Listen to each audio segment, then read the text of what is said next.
بسم اللہ اولہ وآخرہ، درود شریف پڑھیے۔ اللہم صلی علی محمد وعلی آل محمد کما صلیت علی ابراہیم وعلی آل ابراہیم انک حمید مجید۔ اللہم بارک علی محمد وعلی آل محمد کما بارکت علی ابراہیم وعلی آل ابراہیم فی العالمین انک حمید مجید۔ اللہم آمین یا رب العالمین۔ اب دیکھیے، جب انسان اللہ کی راہ میں نکلتا ہے تو اللہ تعالیٰ اس کی کیسا اس کا اکرام کرتے ہیں۔ جب انسان اپنی محبتوں کے فیصلے کر لیتا ہے، ٹھیک ہے نا، کہ ایک مرتبہ جب آپ نے فیصلہ کر لیا تو بس کر لیا، ختم، صحیح ہے نا، اور انسان اپنی زندگی اس کے مطابق گزارتا ہے، تو اللہ تعالیٰ کی طرف سے کیا مہمان نوازی ہوتی ہے۔ آپ دیکھیے اللہ نے کیسا انتظام کیا کہ قیامت تک لوگ جو ہے نا وہ عجیب عجیب عجیب یہ سب کہتے رہیں گے، یہ ہوا کیا، یہ کیا ہوا، یہ معمہ ہی حل نہیں ہوا، اللہ تعالیٰ نے ایسا کر دیا۔ کیا اللہ تعالیٰ نے مہمان نوازی کی، دیکھیں وَتَرَى الشَّمْسَ إِذَا طَلَعَتْ، تم دیکھو گے کہ جب سورج طلوع ہوتا ہے، تَزَاوَرُوا عَنْ كَهْفِهِمْ، تزاورو کا مطلب ہوتا ہے کہ ایک کنارے سے نکل جاتا ہے،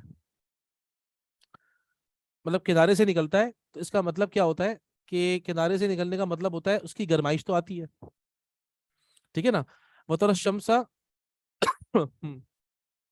ایک طرف ہونا، بچ کر یا کٹ کے نکلنے کو ہم تزاورو کہتے ہیں، کہ سورج صبح نکلتا تھا لیکن ان کے اوپر پورا نہیں آئے گا بلکہ ایک طرف سے نکلتا تھا۔ اللہ تعالیٰ نے اس غار کو ایسا رکھا، اس غار کی کیفیت ایسی تھی بنی ہوئی کہ ایک طرف سے جو ہے نا وہ سورج تو نکلتا تھا، سورج کی گرمائش جتنی ضرورت ہوتی تھی اتنی پہنچ جاتی تھی غار میں نا، لیکن سورج پورا دھوپ نہیں آ رہی۔ تو یہ تو مطلب ذات الیمین، رائٹ طرف سے، سیدھی طرف سے یہ تھا۔ وَإِذَا غَرَبَتْ تَقْرِضُهُمْ ذَاتَ الشِّمَالِ، اور جب وہ غروب ہوتا تھا تو بھی کیا ہوتا تھا، تَقْرِضُهُمْ ذات الشمال، ہلکا سا کاٹتا ہوا نکلتا تھا کہ ان کو اس جتنی ضرورت اور ہوتی تھی ان کی باڈیز کو، ان سب کو ہلکا سا ایک طرف کنارے کی طرف سے نکل جاتا تھا، ڈائریکٹ سورج نہیں پڑتا تھا ان کے اوپر، ٹھیک ہے نا۔ تو وَتَرَى الشَّمْسَ إِذَا طَلَعَتْ تَزَاوَرُوا عَنْ كَهْفِهِمْ، جب سورج نکلتا تھا ایک طرف سے تو ہلکا سا کٹ کر نکلتا تھا، کاٹتا ہوا نکلتا تھا، یعنی کہ سورج کی گرمائش پہنچتی تھی۔ وَإِذَا غَرَبَتْ، اور جب وہ غروب ہوتا تھا تو تَقْرِضُهُمْ ذَاتَ الشِّمَالِ، کہ ہلکا سا تَتْرُكُهُمْ وَتَجَاوَزُ عَنْهُمْ، تو ان کو چھوڑ دیتا تھا، یعنی کہ ان کو ہلکا سا ان کے سائڈ سے نکلتا تھا، تو سورج کی کوئی گرمائش، سورج کی کوئی سختی ان کے اوپر نہیں آ سکتی تھی، ٹھیک ہے جی۔ اب اور اس کے علاوہ وَهُمْ فِي فَجْوَةٍ مِّنْهُ، وَهُمْ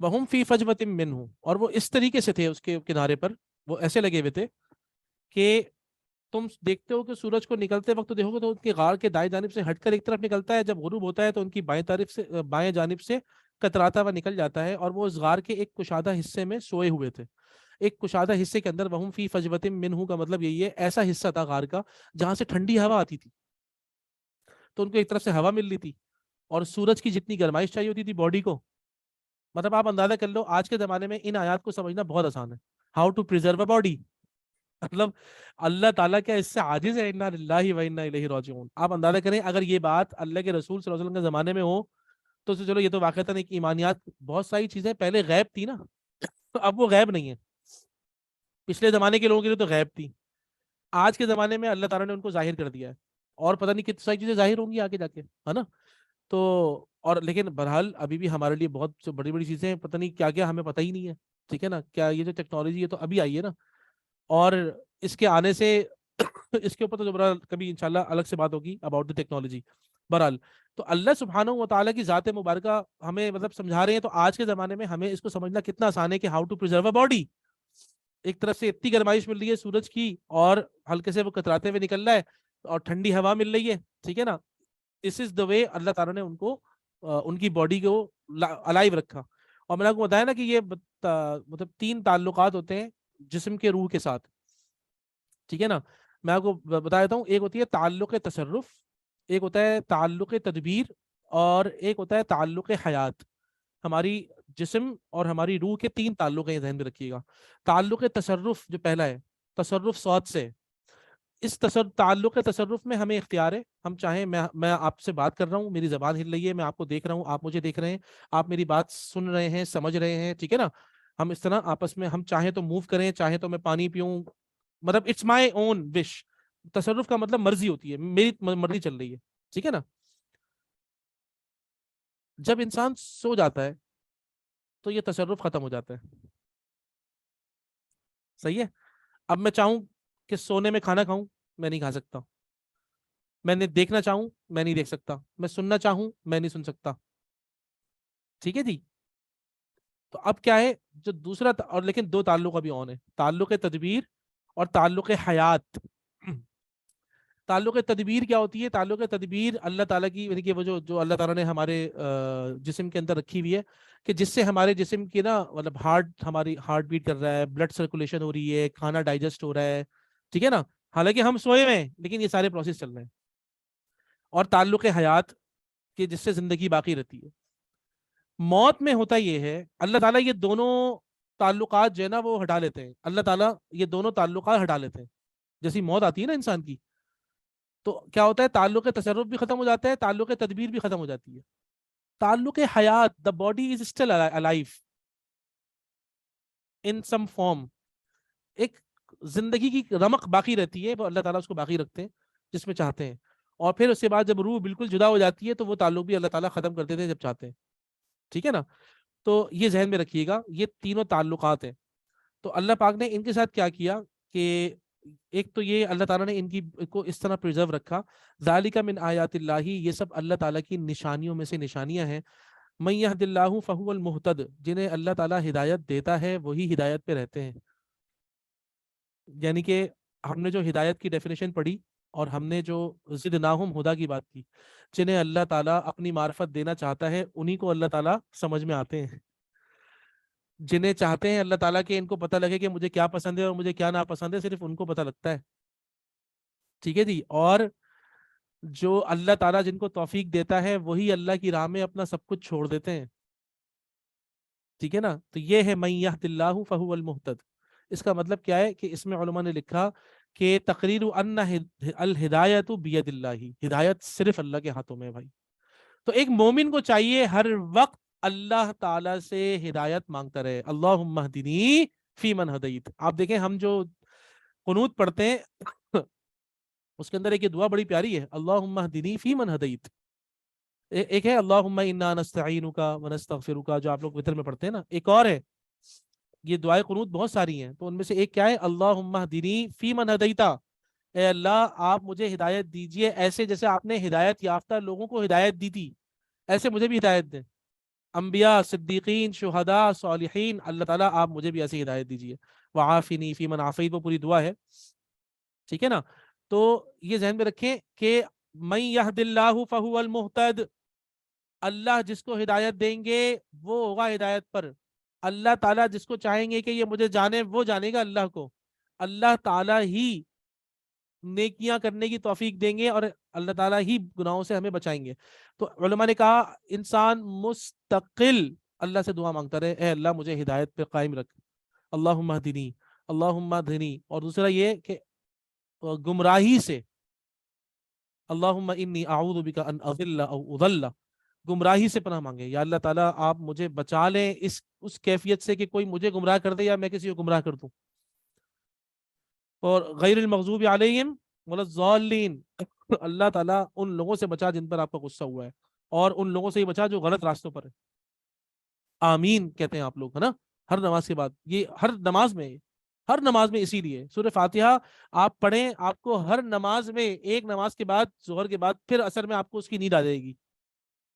کوئی ایسا کام ہوا ہوگا، کوئی ایسی بات ہوئی ہوگی تو زندگی میں آپ فوراً دیکھیں گے آپ کی لائف میں، یا آپ سے کوئی غلطی ہوئی ہوگی یا کوئی آپ کو ایسا پالا پڑا ہوگا، فوراً دوبارہ نہیں آئے گی.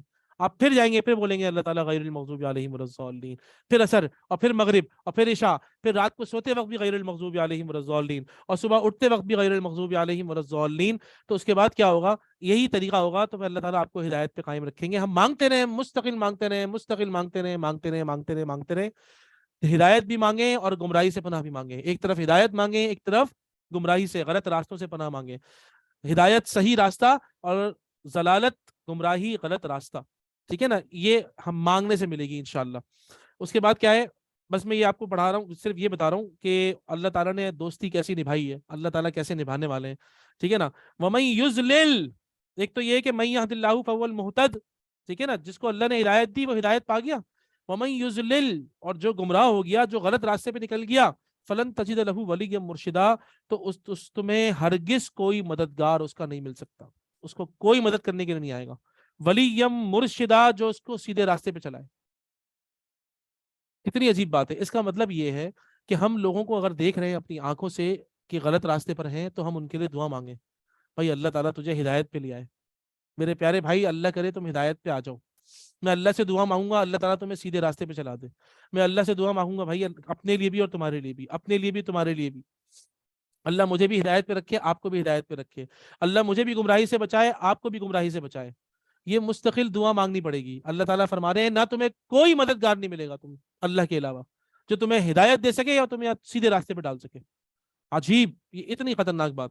آپ دیکھیے وَتَحْسَبُهُمْ ایقاظ, لوگوں کو گمان ایسا ہوتا تھا کہ وہ جگے ہوئے ہیں کیونکہ آنکھیں کھلی ہوئی تھی. ایک یہ معجزہ تھا ان کا, آنکھیں کھلی ہوئی تھی. وَهُمْ رُقُودٌ, حالانکہ وہ سو رہے ہوتے تھے. وَنُقَلِّبُهُمْ ذَاتَ الْيَمِينِ وَذَاتَ الشِّمَالِ, اللہ پاک فرما رہے ہیں ہم انہیں سیدھی کروٹ اور الٹی کروٹ دلاتے رہتے تھے. سبحان اللہ. ٹھیک ہے نا, ایک کبھی اس طرف سیدھی کروٹ تاکہ پھر اس طرف سے وہی کوئی ڈیمیج نہ ہو. بھی اتنے عرصے سونا ہے, پتہ نہیں کتنے سو سال تک سلائیں گے اللہ پاک ان کو, تو ظاہری بات ہے کبھی اس طرف کروٹ ہے وَنُقَلِّبُهُمْ ذَاتَ الْيَمِينِ وَذَاتَ الشِّمَالِ, کبھی سیدھی کروٹ کبھی الٹی کروٹ. ہوا لگ رہی ہے ہلکی ہلکی سی, جتنی نیڈ ہے سورج کی روشنی مل رہی ہے, الحمدللہ باڈی الائیو ہے, بندے زندہ ہے, ماشاءاللہ سب سیٹ ہے. آنکھیں ایسا لگ رہا ہے کھلی ہوئی ہیں, حالانکہ وہ بےچارے سو رہے تھے. اور وَكَلْبُهُمْ بَاسِطٌ ذِرَاعَيْهِ بِالْوَسِيطِ, غار کے صحن میں کونے پر, غار کے منہ پر ان کا کتا باسطن ذراعی ہی, اپنے ہاتھ پھیلائے ہوئے ایسے بیٹھا ہوا تھا. لو اطلعت علیہم, اگر تم ان کی طرف نکلو گے, اگر تم ان کو دیکھنا چاہو گے, لولیت منہم فرارا, تو تم ڈر کے بھاگ جاؤ گے. ولملئت منہم رعبا, اور تمہارے اوپر ایک روب طاری ہو جاتا. مطلب اسی لیے اگر تم انہیں جھانک کر دیکھتے تو ان سے پیٹ پھیر کر بھاگ جاتے. ٹھیک ہے نا, تمہارے اندر ان کی دہشت سما جاتی. تو اس وقت ظاہری بات ہے کہ کوئی اگر اس قریب سے گزرا بھی ہوگا تو اس نے دیکھا ہوگا کہ بھائی اتنے سارے لوگ سو رہے ہیں, اور وہ سو نہیں رہے, اللہ نے آنکھیں کھلی رکھی ہوئی ہیں. اصل تو وہ اندر سے سو رہے ہیں, آنکھیں کھلی ہوئی تھی. بہت مطلب ایسا ہوتا ہے نا, انسان کھلی آنکھ سے سو رہا ہوتا ہے, یہ عمر کی ہلکی سی آنکھیں کھلی ہوئی ہیں اور آپ سو رہے ہو. مراد کوئی دور سے دیکھے گا بولے گا یہ تو جگہ میں, اور کتا یوں بیٹھا ہوا ہے نا, کتا ایسے بیٹھا ہوا ہے ہاتھ پھیلائے ہوئے. تو ایسا لگتا تھا کہ اور وہ منظر ایسا ہوتا تھا کہ وہ دیکھنے والے ڈر جاتے تھے.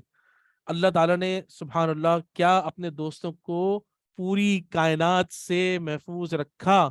یہ ہے درس میرے لیے اور آپ کے لیے کہ کیسے ہی حالات ہوں, کتنے ہی پوری قوم, یہ تو چند نوجوان تھے, وہ پوری قوم ہی مشرک تھی, اس پوری قوم سے اللہ نے چند نوجوانوں کو جب بچا کر تا قیامت اپنی نشانی بنا دیا. تم لوگ ذرا خالص تو ہو اللہ سے محبت میں, کیسے تمہیں اللہ تعالیٰ فتنوں سے نہیں بچائے گا. تم تو ایک چھوٹی سی جو ہے نا وہ اسنیچنگ سے ڈر رہے ہو, اور تم حکومت سے ڈر رہے ہو, اور تم فلاں سے ڈر رہے ہو, اور تم دھماکے سے ڈر رہے ہو. اصل میں یہ ایمان اور مادے کی کشمکش ہے. اصل میں یہ جو تمہاری سامنے دنیا ہے یہ تمہیں ڈرا رہی ہے, اور تمہارا ایمان تمہیں بچائے گا. اگر تمہارا ایمان مضبوط نہیں ہوا اللہ کی ذات پر, تم نے اپنے یہ فیصلے ابھی نہیں کیے, دوستی اور دشمنی والے, لائکس اور ڈس لائکس والے, اگر تم نے یہ فیصلے نہیں کیے, اس فیصلے کو کرو. ڈو دس, یہ تمہیں کرنا ہے فیصلہ, ورنہ کیا ہوگا, تمہیں چھوٹی سی چیز بھی تمہیں ڈرا دے گی, ہلکی سی آزمائش بھی تمہارا ہے نا وہ کام اتار دے گی, اور تم ایمان سے اپنے پھر جاؤ گے. سب سے پہلے جو تم سودا کرو گے, ایمان اور مادے کی کشمکش کا ایک اور مطلب کیا ہے, وہ کیا ہے کہ جب بھی کوئی مسئلہ ہوگا تم سب سے پہلے سودا ہی ایمان کا کر دو گے اپنے. سب سے پہلے تمہارا ایمان ضائع ہوگا اس دور میں, سب سے پہلے ایمان تم ضائع کرو گے, اس کے بعد تمہارا کچھ اور ضائع ہوگا. بہت خطرناک بات ہے. اور ایک بہت اہم بات جو میں آخری بات کر رہا ہوں, انشاءاللہ ہم اپنا درس مکمل کریں گے, بہت ٹائم ہو گیا ہے, وہ یہ اللہ اکبر کبیرہ. آپ جب تفاسیر پڑھیں گے نا, خاص طور پہ عرب تفاسیر, اس کے اندر ایک لفظ آتا ہے وقال بعض العارفین. عارفین کسے کہتے ہیں؟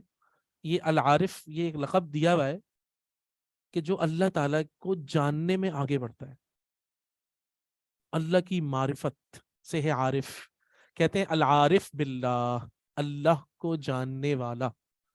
تو جو ہماری جو جتنی بھی تفاسیر ہے جو کہ عربی میں نا, اس میں ہے وقال بعض العارفین, یہ کلمہ بڑا زبردست ہوتا ہے. بہت سارے عارف ہیں اللہ کو جاننے والے, ان کا کیا قول ہے, ان کی نظریں الگ ہوتی ہیں. عارفوں کی نظریں الگ ملیں گی آپ کو. ان کے ہمارے زمانے میں کیا ہے، اللہ والے، جو اللہ والے جو ہمارے یہ عارفین کہلاتے ہیں عربی میں نا. مطلب ہر آدمی اللہ والا نہیں ہوتا، یہ ذہن میں رکھیے گا. چند ہی ہیں جنہیں آپ عارفین کہیں گے، اللہ والے. ان کی دیکھنے کی نظریں الگ ہوتی ہیں. تو کچھ عارفین نے کیا کہا کہ نیک لوگوں کے ساتھ رہنے سے کتا بچ سکتا ہے تو تم کیوں نہیں بچ سکتے. اس کا مطلب ہے ایک کتے کو بھی اگر صحیح صحبت مل جائے تو وہ جنت میں جائے گا. تم تو انسان ہو. عجیب. یہ ہے نیک صحبت کا فائدہ کہ وہ کتا بھی جائے گا جنت میں. سبحان اللہ و بحمدہ سبحان اللہ العظیم. صرف نیک لوگوں کے ساتھ رہنے سے کتے کا کتنا فائدہ ہو گیا. اے انسان، کیا تو کتے سے بھی بدتر ہے؟ تو نیک لوگوں کے ساتھ رہنا ایک کتے کے لیے کتنا فائدہ مند ہو گیا. یہ ہے عارفین. انہیں عارف کہتے ہیں کہ نا اللہ والے جو ہوتے ہیں نا وہ اس نظر سے دیکھ رہے ہوتے ہیں. سبحان اللہ و بحمدی. کہ نیک صحبت کا آپ اندازہ لگائیے. اللہ تعالیٰ فرماتے ہیں یا ایتھا النفس المطمئنہ، اے نفس مطمئنہ، ارجعی الی ربک. جبکہ نیک روح نکل رہی، ارجعی الی ربک راضیۃ مرضیہ، چلو اپنے رب کی طرف چلو. اللہ تعالیٰ تم سے راضی ہے، تم اللہ سے راضی ہو. فادخلی فی عبادی، پہلے میرے بندوں میں شامل ہو، اور پھر کہاں شامل ہو؟ وادخلی جنتی، پھر جنت میں جاؤ. یہ اتنی امپورٹنٹ ہے نیک لوگوں کی صحبت کہ جنت میں بھی داخلہ بعد میں ہے، پہلے نیک لوگوں میں شامل ہونا ہے. سبحان اللہ. آپ سوچئے کہ نیک لوگوں کی صحبت کتنی ضروری ہے ہم سب کے لیے. اس میں کوئی ایج لمٹ نہیں ہے، یاد رکھیے گا. ہم جس عمر کے جس حصے میں بھی ہیں ہمیں نیک صحبت چاہیے. اللہ تعالیٰ ہمیں ان آیات کا فہم عطا فرمائے. اس سے جو ہم نے ہدایت کے معنی سمجھے آج، اسی طریقے سے ہم نے بصیرت کے معنی سمجھے، ہم نے معرفت کے معنی سمجھے. اللہ تعالیٰ کی محبت، اللہ محبت کرنا اللہ کے لیے اور نفرت کرنا تو اللہ کے لیے. اللہ تعالیٰ کو جو چیزیں پسند ہیں اور جو چیزیں ناپسند ہیں، اسی طریقے سے اللہ تعالیٰ اپنے چاہنے والوں اور اپنی ماننے والوں کی کیسے حفاظت کرتے ہیں، کیا انعامات دیتے ہیں. اور دوسری چیز، من هو المہاجر، مہاجر کون ہے؟ کہ المہاجر من حجر ما نہى اللہ عنہ. مہاجر تو ہے ہی وہی کہ جس نے ہر وہ شے چھوڑ دی جس سے اللہ نے منع کیا ہے. تو یہ باتیں ہم نے پڑھی. اور last but not the least, صحبت صالحین. صحبت صالحین، نیک صحبت ایک کتے کو جب بخشوا سکتی ہے تو میں اور آپ کیوں نہیں بخشے جائیں گے. صرف اللہ والوں کے ساتھ رہنا، نیک لوگوں کے ساتھ اپنے آپ کو جوڑنا. تو میرے بچوں، میرے بھائیوں، بہت ضروری ہے یہ چیز ہمیں سمجھنا ہے. اللہ تعالیٰ آپ لوگوں کو، مجھے، ہم سب کو نیک لوگوں کے ساتھ جڑنے کی توفیق عطا فرمائے. اقول قولی ھذا واستغفر اللہ لی ولکم ولسائر المسلمین فاستغفروا انہ هو الغفور الرحیم. جزاکم اللہ احسن الجزاء فی الدنیا والآخرہ. ہم آخر میں ہمیشہ ریکویسٹ کرتے ہیں کہ بھئی کسی کا کوئی سوال ہو تو وہ سوال کرنا چاہیں تو سوال کر سکتے ہیں. اپنا سوال چیٹ باکس میں لکھ دیں. آپ لوگوں میں سے کسی کے پاس کوئی سوال ہو، آپ لوگ اپنا سوال کرنا چاہیں تو سوال کر لیں. جی عاطر بھائی، آپ سوال کر لیں. السلام علیکم سر. وعلیکم السلام ورحمۃ اللہ وبرکاتہ. سر جزاک اللہ سب سے پہلے تو اتنی زبردست ایکسپلینیشن کے لیے. کوشچن از کہ آپ نے ہجرت کی جو ایکسپلینیشن دی ہے وہ ہر جی معاملے میں ہر ایک جی لیول، انڈیویجول لیول کے اوپر بھی ہے اور طرح سے ہے. جی جی جی تو ایک خاص ہجرت کے بارے میں نبی اسلام کی ایک حدیث ہے کہ جس میں فرمایا کہ اگر وہ انسان ہجرت کر لے تو اس کے پچھلے تمام گناہ معاف ہو جاتے ہیں. جی تو جی وہ جی والی ہجرت کس کیٹیگری میں آتی ہے سر؟ جی جی اللہ آپ کو جزائے خیر دے. انہوں نے پوچھا یہ کہ ہجرت کے جو نا مختلف اسٹیجز ہیں نا ہجرت کے. دیکھیں جس طریقے سے جہاد کے مختلف اسٹیج ہے ویسے ہی ہجرت کے بھی ڈفرینٹ اسٹیج ہیں. جہاد کا مطلب ہوتا ہے ٹو اسٹرائف. انہوں نے پوچھا یہ کہ ایک حدیث میں اللہ کے رسول نے فرمایا کہ بھئی جس نے اللہ کی راہ میں ہجرت کی تو اس کے پچھلے سارے گناہ معاف ہو جاتے ہیں، جس نے اللہ کی راہ میں ہجرت کی. تو دیکھیں جہاد کا مطلب ہوتا ہے اسٹرگل کرنا، اسٹرائیو کرنا، کوشش کرنا. ٹھیک ہے نا. تو اور ہجرت کا مطلب ہوتا ہے چھوڑ دینا، ٹو لیو سم تھنگ. ٹھیک ہے نا. تو یہ ہجرت اور جہاد ایک بندہ مومن کی زندگی میں چلتا رہے گا ہمیشہ. جیسے کہتے ہیں نا کہ بھئی اللہ کی راہ میں جو شہید ہو گیا اس کو مردہ نہیں کہو. سنا ہے نا آپ لوگوں نے. ایک مومن تو روزانہ اللہ کی راہ میں شہید ہوتا ہے. کیسے شہید ہوتا ہے؟ کہ بھائی ظاہری بات ہے جگہ جگہ اس کا نفس اس کو قتل کر رہا ہے، وہ اللہ کی خاطر شہید ہو رہا ہے، اللہ کی خاطر اس نے اپنے نفس کو پیچھے کر دیا، اللہ کو آگے کر دیا، ٹھیک ہے نا؟ تو یہ ہجرت اور جہاد، یہ دونوں چیزیں انسان کی زندگی میں سائملٹینیسلی چلتی رہیں گی۔ ایک طرف آپ جہاد کیا کرو گے، اسٹرائیو کرو گے، اسٹرگل کرو گے کہ اچھے کی طرف جاؤ اور برے سے بچو، اور ہجرت کیا کرو گے، بری چیزیں چھوڑو گے اور اچھی چیزیں اپناؤ گے، تو یہ ہجرت ہوگی۔ تو اس کے اندر اس میں کوئی شک نہیں کہ ہر وہ شے جب انسان اللہ کے لیے چھوڑے گا تو اس کے گناہوں کی معافی کا ذریعہ ہوگا، اس کا مطلب یہ ہے اس حدیث کا، اور یعنی کہ ہر ہجرت پر آپ کو ثواب ملے گا انشاءاللہ۔ اور اس کے بعد یہاں تک کہ جب انسان اللہ تعالیٰ کے خاطر ہر شے قربان کر دے گا، چھوڑ دے گا واقعتاً، تو پھر کیا ہوگا، ظاہری بات ہے یہ اس کی گناہوں سے مغفرت کا ذریعہ ہوگا۔ تو یہ وہ ہجرت ہے۔ اچھا، یہ فزیکل بھی ہو سکتی ہے اور یہ ایک ملک میں رہتے ہوئے بھی ہو سکتی ہے کہ بھئی میں نے اللہ کی خاطر ہر شے چھوڑ دی، تو ہجرت تو ہو چکی میری، بس صرف اور صرف میرا ظاہر باقی ہے۔ تو اللہ تعالیٰ کا شکر ہے کہ اہل ایمان اگر ایک ملک میں رہ رہے ہیں، ایک ایمان جہاں پر، چلو نام کا صحیح اسلام کا تو ملک ہے نا، اسلامی مملکت، اسلامک ریپبلک آف پاکستان، اللہ کا شکر ہے ہم دنیا میں بہت سے بہتر ہے، بہت لوگوں سے بہتر ہے دنیا میں، ہے نا، ابھی بھی بہتر ہے ہم الحمدللہ۔ تو سٹل اللہ کا شکر ہے ہمارا پاکستان بہت بہترین ہے الحمدللہ رب العالمین، کہ اس طریقے سے دیکھیں آپ سب بیٹھ کے خیر کی باتیں سن رہے ہیں، دین کی باتیں سن رہے ہیں، نیک کی باتیں سن رہے ہیں، ہے نا، یہ اللہ تعالیٰ کی بہت بڑی نعمت ہے۔ قرآن پڑھ رہے ہیں، نمازیں پڑھ رہے ہیں، روزے رکھ رہے ہیں، دین کی جو خدمت کرنا چاہیں آپ کر سکتے ہیں الحمدللہ۔ تو اللہ کی خاطر آپ جتنی چیزیں چھوڑیں گے ان پہ ہجرت کا ثواب ملے گا انشاءاللہ۔ آخر کار کیا ہو کہ جب آپ کی ایمان کے لالے پڑ جائیں اور ایمان کی خاطر اپنے ایمان کو بچانے کے لیے جب آپ خود اپنا گھر بال مال چھوڑیں گے تو وہ ہجرت کا الگ لیول ہو، تو اسی حساب سے پھر آپ کو اجر ملے گا انشاءاللہ۔ تو ویسے ہر ہجرت پہ میں بتاؤں آپ کو کہ ہر ہجرت پہ انسان کو اجر و ثواب ملتا ہے، اور وہ اس کی گناہوں سے مغفرت کا ذریعہ ہے، ٹھیک ہے نا۔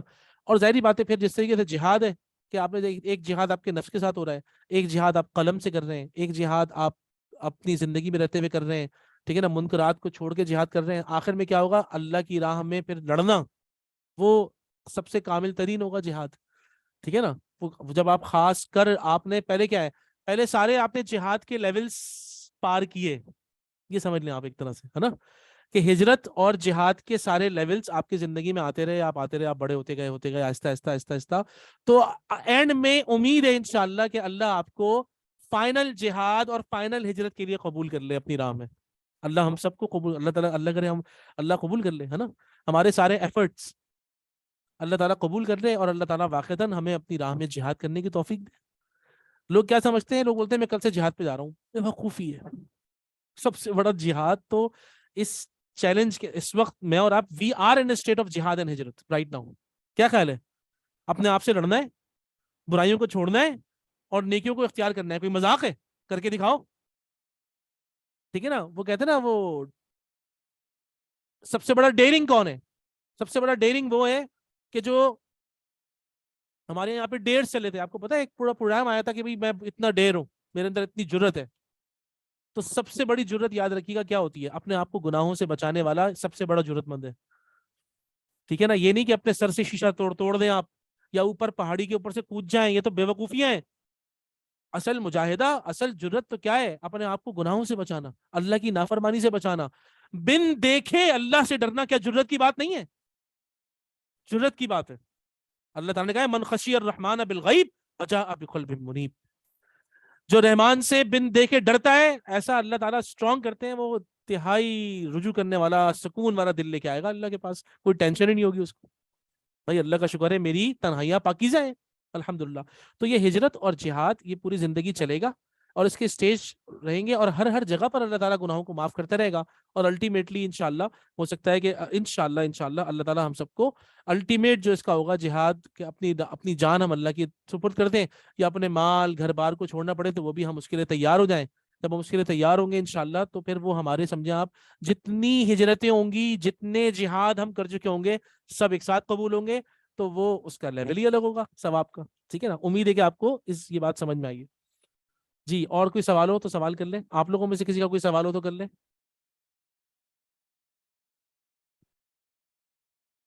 ٹھیک ہے، الحمدللہ میرے خیال میں کسی کا سوال نہیں ہے، ہم دعا کر لیتے ہیں۔ الحمدللہ رب العالمین، اللہم صلی علی محمد وعلی آل محمد وبارک وسلم۔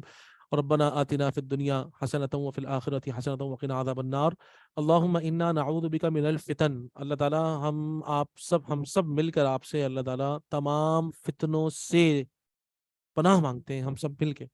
ما ظہر منہا وما بطن، یا اللہ تعالیٰ جو ظاہری فتنے ہیں اور جو باطنی فتنے ہیں، جو ہمارے سامنے ہمیں نظر آ رہے ہیں اللہ تعالیٰ اور جو ہمیں نظر نہیں آ رہے، ہم سب مل کے اللہ تعالیٰ آپ سے تمام فتنوں سے یا اللہ تعالیٰ ہم پناہ مانگتے ہیں، آپ کی حفاظت میں آتے ہیں. آپ اپنی خاص رحمت اور فضل سے ہم سب کو ان تمام فتنوں سے بچا کر اپنی حفاظت میں لے لے. اللہ پاک ہمارے ایمان کو اپنی حفاظت میں لے لے. ربنا تقبل منا انك انت السميع العليم وتب علينا انك انت التواب الرحیم واغفر لنا انك انت الغفور الرحیم. اللہ تعالیٰ آپ ہم سب کو بخشش فرما دیجئے. ہم سب توبہ کرتے ہیں، اپنے تمام برے اعمال سے توبہ کرتے ہیں کہ اللہ ہم سب کی توبہ قبول فرما لے. ہمیں توبہ کر یا اللہ تعالیٰ توبہ کی بھی توفیق عطا فرما. ہمیں اب جو پرانی زندگی ہے یا اللہ تعالیٰ ہمیں اس کو چھوڑنے کی توفیق عطا فرما. ہمیں ہدایت سے نواز دے اور ہم سب کو گمراہی سے بچا لے اپنی خاص رحمت سے، اپنی کتاب کی برکت سے، قرآن مجید کی برکت سے. یا اللہ تعالیٰ ہم سب پر رحم فرما، ہمارے گناہوں کو معاف فرما. واغفر لنا ولی والدینا ولی جمیع المسلمین. یا اللہ ہمارے والدین کی بخشش فرما دے اور تمام امت مسلمہ کی بخشش فرما دے. الاحیاء منہم والمیتین. یا اللہ تعالیٰ جو زندہ ہیں ان سب کو بھی معاف فرما دے اور جو دنیا سے جا چکے ہیں ان سب کو معاف فرما دے. برحمتک یا اکرم الاکرمین و یا ارحم الراحمین. سبحان ربک رب العزۃ عما یصفون وسلام علی المرسلین والحمد للہ رب العالمین. سبحانک اللہم و بحمدک نشہد ان لا الہ الا انت نستغفرک و نتوب الیک. السلام علیکم ورحمۃ اللہ وبرکاتہ.